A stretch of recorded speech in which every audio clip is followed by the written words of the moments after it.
Pronti? 1, 2, 3. Buono il segnale.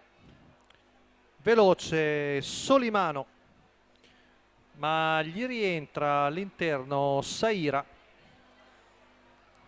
Poi vediamo, ci sembra Love Inside. Solimano è di fuori su Saira. Era partita molto bene Solimano, ma la femmina gli è rientrata. 15-3 i primi 200 metri. Prosegue il duello tra la figlia di Gorfont, ma alla fine Solimano, cavallo molto ardente, viene sollecitato da Antonio Esposito e dopo 400 metri violenti in 29-8 passa al comando. Terza posizione per Love Inside, a precedere Tuono di Venere. Questi erano il primo nastro. Poi seguono via via i penalizzati a partire dal 9 di Samajet. Intanto arriviamo ai 600 passati da Solimano in 45,5. Sempre Saira lì nella sua scia davanti a Love Inside.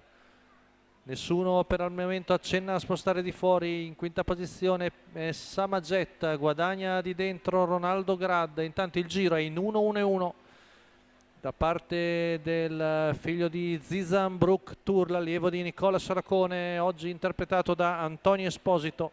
Stiamo per arrivare al chilometro passato in 1:17,1. Intanto si muovono i cavalli all'esterno, ci sembra il numero 6 di Valencia Min con Gaetano Di Nardo che affianca Saira. Poi a largo ha spostato anche Tuono da Venere in anticipo su Severino, mentre Ronaldo Grad è in coda. 14 qui davanti alle tribune, sempre in vantaggio Solimano nell'inedita corsa coi nastri per lui. Poi lungo la corda Saira, sempre Valencia Min che si industria a largo. 15-1 la penultima curva, insiste la figlia di Varenne e dà un severo attacco a Solimano che sembra ancora tonico, coda dritta. Poi Saira in seconda posizione, gli altri fanno un po' fatica. Ancora un 14-2 sulla retta di là, Solimano in vantaggio su Saira e Valencia Min. Gli altri fanno fatica, addirittura Ronaldo Grad è ancora ultimo staccato. Siamo a poco più di 200 metri dalla conclusione.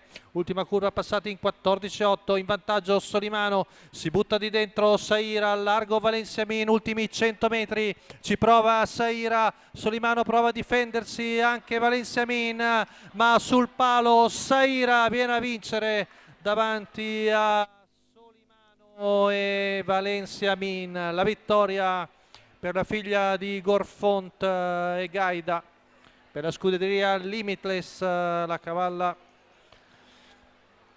interpretata da Manuele Matteini in percorso interno è venuta a battere un comunque valido Solimano nell'intenta prova coi nastri. Vediamo per il secondo posto se il maschio si è difeso da Valencia Min, probabilmente sì, ma i due sono vicinissimi, mentre le lotta per le piazze vedono, ci sembra il 5 di Tuono di Venere a piacere Severino. Quindi la vittoria di Saira, Manuele Matteini, i treni di Ettore Vairani.